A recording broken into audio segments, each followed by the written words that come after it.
অনেকে বলছেন যে সামনে একটা নির্বাচন দরকার, নির্বাচিত সরকার যদি আসে, এমন একটা নির্বাচন যদি হয়, fair, free and participatory election, অংশগ্রহণমূলক নির্বাচন, সকল দল মতের প্রতিফলন যে নির্বাচনে ঘটবে, এই ধরনের যদি কোনো একটা নির্বাচন হয় তবে শান্তি আসবে। আমরা বলেছি নো। আমরা ইতিপূর্বে নির্বাচন দেখেছি। নির্বাচন প্রধানত দুই প্রকার হয়েছে।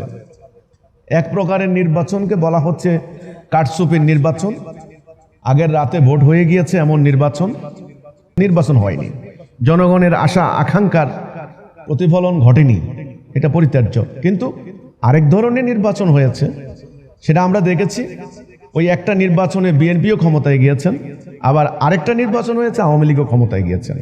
অর্থাৎ ফেয়ার অ্যান্ড ফ্রি বলতে যেটা সকল দলের অংশগ্রহণে যে নির্বাচনটা গ্রহণযোগ্য যাকে বলা হয়, অ্যাকসেপ্টেবল যে ইলেকশনের কথা বলা হয়, সেটা হয়েছে বাংলাদেশে।